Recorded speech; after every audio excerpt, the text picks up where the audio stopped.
Hello everyone, তোমরা সবাই কেমন আছো? আশা করি সবাই খুব ভালো আছো। অনেক দিন তোমাদের সাথে কোনো ভিডিও শেয়ার করা হয়নি সেভাবে, তাই ভাবলাম আজকে তোমাদের সাথে একটা ভিডিও শেয়ার করি।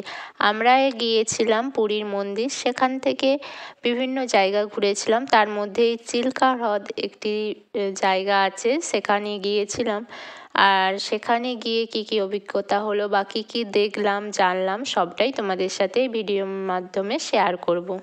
প্রথমেই আমরা মন্দির থেকে একটি টোটো নিয়েছিলাম, সেখান থেকে যেখানে বাসগুলো দাঁড়ায় সেখানে গিয়ে পৌঁছালাম। সেখানে আমাদের বাস চললো প্রায় 1 থেকে 1.5 ঘন্টার মতো। আর এখানে গাইড দাদা ছিলেন, তিনি বলে দিচ্ছিলেন কিভাবে কি দেখবে, কোথায় যাওয়া হবে বা সেখানে কি কি দেখতে পাওয়া যায়। তারপরে যে যার সেফটির মতো লাইফ জ্যাকেট নিয়ে নিয়েছে আর চলে এসছে একদম হ্রদের ধারে। আর এখানে দেখো বোটগুলো সব দাঁড়িয়েই আছে, আমরা বোটের মধ্যেও চেপে গেলাম। আর সত্যি ভিউটা অসাধারণ লাগছিল। আর সব থেকে ভালো লাগছিল ওই পাখিগুলো, যে পাখিগুলোর নাম কিন্তু আমার জানা নেই। ওরা হচ্ছে মুড়ি বা চিপস খেতে ভীষণ ভালোবাসে বা বিস্কুটের টুকরো, যে যা নিয়েছিল টিফিন করার জন্য সব কিন্তু ওদেরকে দিচ্ছিল। আর পাখিগুলো উড়ে আসছিল, দারুণ সুন্দর লাগছিল। তারপরে কিছুটা বোটিং করার পরে আমাদেরকে নিয়ে গেল লাল কাঁকড়ার দেশে। এগুলো কি কাঁকড়া? এগুলো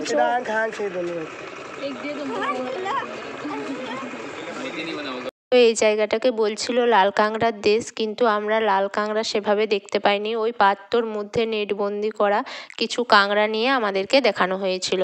তারপরে এখানে দেখো ওই যে ঝিনুকের মধ্যে থেকে নানা রকম পাথর মুক্তা বের করছে, ওগুলোর মূল্য ছিল প্রচুর পরিমাণে। তো কেউ যদি নিতে চাও ওই সঠিক মূল্য দিয়ে কিন্তু এগুলো কিনতে হবে।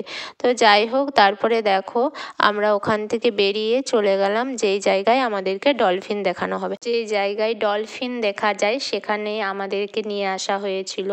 তো অনেক মনোযোগ সহকারে সবাই দেখছিল যে কোথায় ডলফিন দেখা যাবে।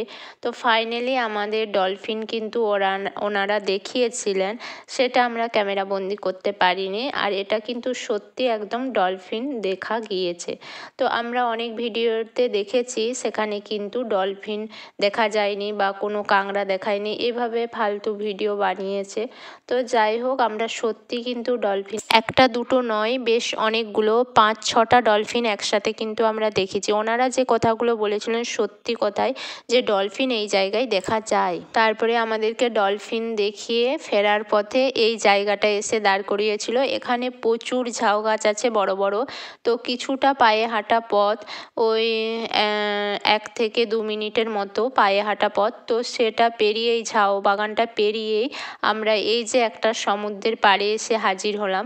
তো এই জায়গাটা সত্যি অসাধারণ, ভিউটা এত সুন্দর লাগছিল কি আর বলবো। তো এই জায়গাটা একদম নির্জন জায়গা, এখানে বেশি মানুষজন ছিল না, হাতে গোনা কয়েকটি মানুষজন ছিল। আমাদের বোটে যেই কজন ছিল তারা কিছু মানুষ এই জায়গায় এসেছিলেন। তো